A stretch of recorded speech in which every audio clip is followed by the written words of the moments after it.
오늘 우리가 함께 읽은 다니엘 11장은 다니엘이 살았던 페르시아 제국에서부터 또 다른 제국의 시작과 분열, 그리고 북방과 남방 왕조의 갈등까지 아주 자세하게 예언하고 있습니다. 오늘 우리는 9절에서 19절 말씀을 보았지만 그 앞부분 말씀을 보시면 2절 말씀에서 페르시아의 세 명의 왕이 일어날 것이고 그 뒤에 네 번째 왕이 그 누구보다 큰 재물을 모으고 그리스와 전쟁을 일으킬 것이라고 예언하고 있습니다.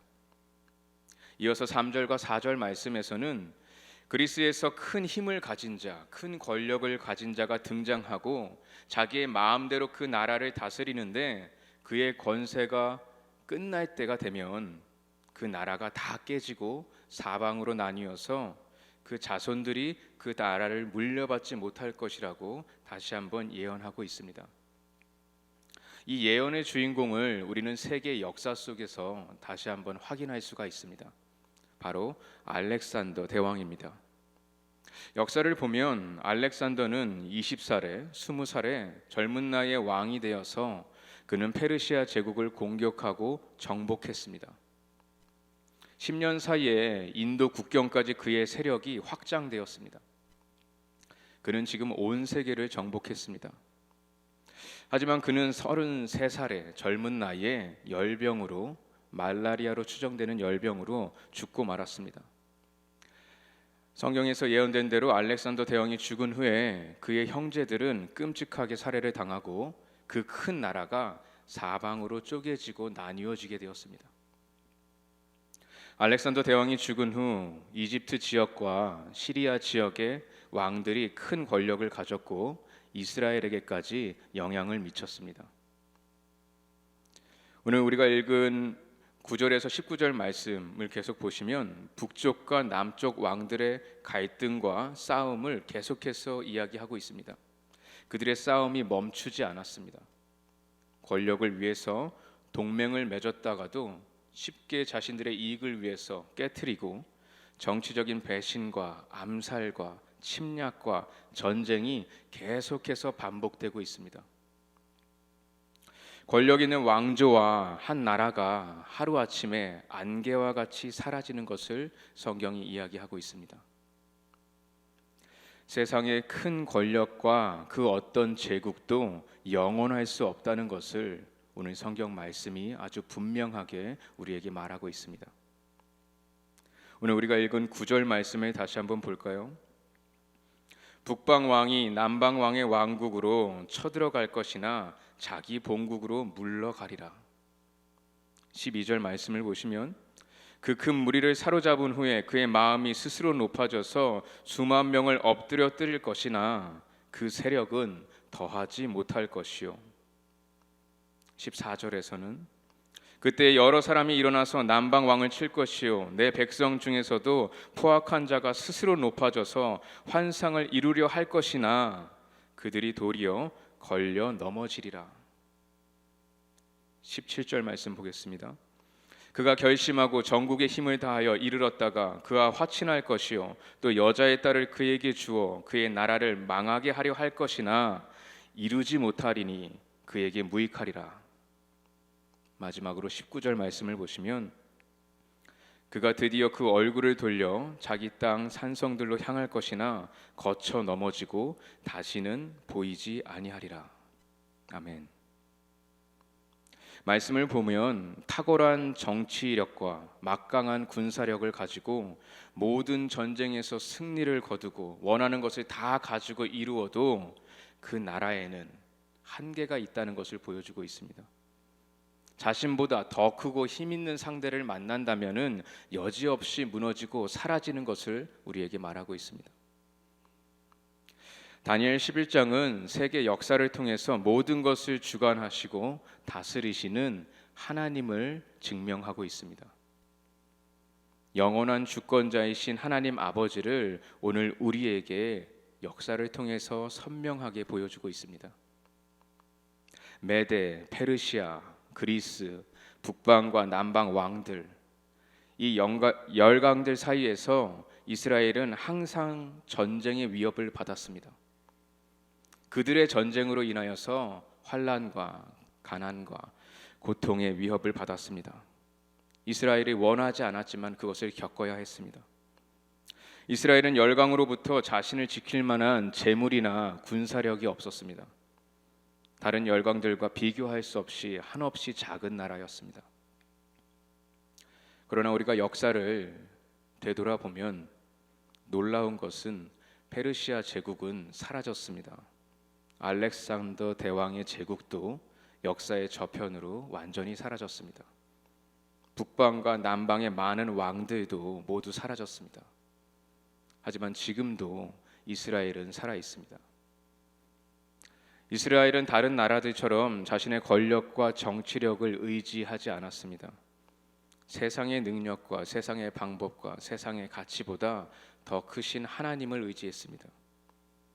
열강 속에서, 전쟁 속에서 이스라엘이 구원받을 수 있었던 유일한 길은 오직 여호와 하나님을 의지하는 것뿐이었습니다. 성경에서 하나님의 이름을 부르는 것이 있습니다. 바로 여호와라고 부릅니다. 히브리어로 야훼라고 합니다.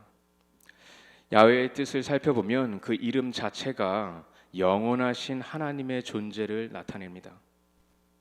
야훼로서 하나님은 자신과 자신의 뜻을 계시하시는 분이시고 나타내시는 분이시고 과거와 현재와 미래에도 항상 존재하시는 분이십니다.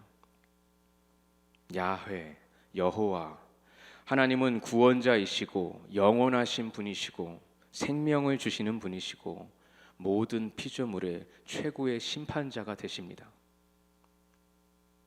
다니엘 11장은 역사 속에 나타난 하나님의 주권을 우리에게 보여주면서 오늘 우리에게 영원하신 왕 여호와 하나님을 믿고 의지하라고 말합니다.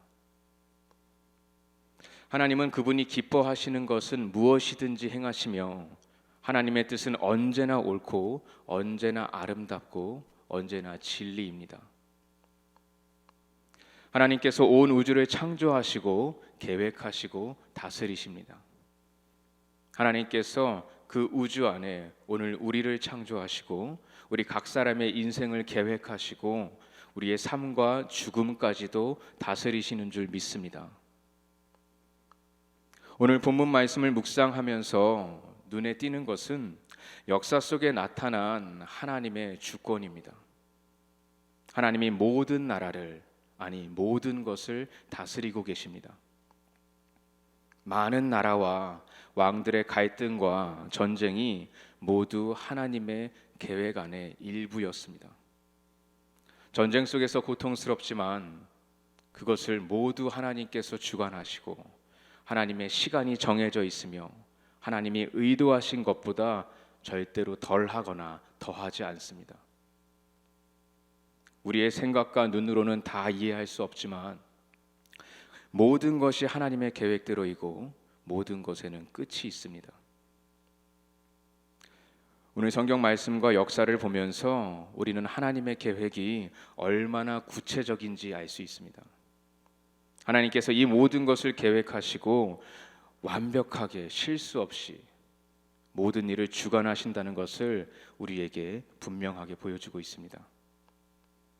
하나님은 실제로 존재하시고 우리가 사는 이 세상과 이 우주와 우리의 삶의 모든 것이 하나님의 계획의 일부이고 하나님의 주권 아래 있음을 믿으시기를 바랍니다. 사랑하는 KCPC 성도 여러분, 오늘 말씀에서 우리는 아주 중요한 성경적인 원칙을 찾아볼 수가 있습니다. 세상의 나라는 모두 사라지지만 하나님의 나라는 영원합니다. 세상의 왕들은 모두 죽었지만 하나님은 영원히 살아계십니다. 어제도 오늘도 그리고 내일도 살아계십니다. 세상의 왕들은 자기의 만족과 자기 욕심과 자기 성취를 이루기 위해서 끊임없이 전쟁을 했습니다. 다른 민족을 배신하고 침략하고 동맹을 맺으면서 또 땅을 넓히면서 자신의 권력을 드러냈습니다. 오늘 우리가 사는 세상도 마찬가지입니다. 하지만 이 세상 속에서 우리는 하나님의 백성으로 세상 사람들처럼 세상의 법으로 나의 야망을 위해서 살 수 없습니다. 우리의 소망은 단순히 이 땅에서 성공하는 것이 아닙니다. 세상의 방법대로 완벽하게 결혼하고 완벽한 가정을 이루고 번창하는 사업과 더 큰 권력을 가지는 것이 우리의 궁극적인 소망이 아닙니다. 하나님이 없는 나라와 하나님이 없는 성공, 하나님이 없는 권력은 반드시 사라집니다. 하나님의 백성으로 우리의 소망은 하나님 나라에 있습니다. 하나님이 왕이신 나라, 영원한 하나님 나라에서 기름 부음 받은 자 예수 그리스도의 주권 아래서 만물을 새롭게 하시고 회복하시고 우리를 영원히 다스리시는 것이 오늘 우리의 소망인 줄 믿습니다. 혹시 오늘 우리가 전쟁 중에 서 있습니까? 오늘 우리가 어두운 골짜기를 지나고 있습니까? 아니면 깊은 수렁에 빠져 있습니까? 그때 우리가 가장 먼저 생각하고 해야 할 일은 모든 전쟁과 골짜기와 수렁의 주관자이신 하나님을 찾는 것입니다.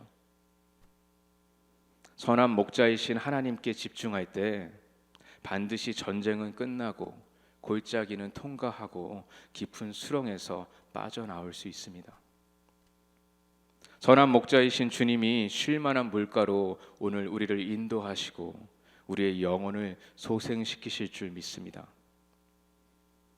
선한 목자는 자기의 이름을 위하여서 우리를 올바른 길로 인도하십니다. 어두운 계곡과 힘든 시간이 우리 인생의 끝이 아니라 하나님의 그 완벽한 계획의 한 부분일 뿐입니다. 하나님께서 오늘 우리와 함께 하시고 이 시간 우리를 지켜보시고 그리고 영원히 우리를 인도하십니다.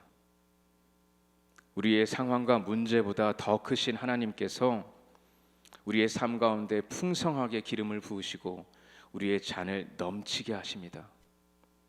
영원한 주의 선하심과 주의 자비와 주의 사랑이 오늘 우리를 주의 뜻 가운데로 인도하실 줄 믿습니다. 하나님의 말씀이 오늘 우리의 생각을 변화시키고 우리의 마음의 상태와 우리 마음의 평강을 지키실 줄 믿습니다.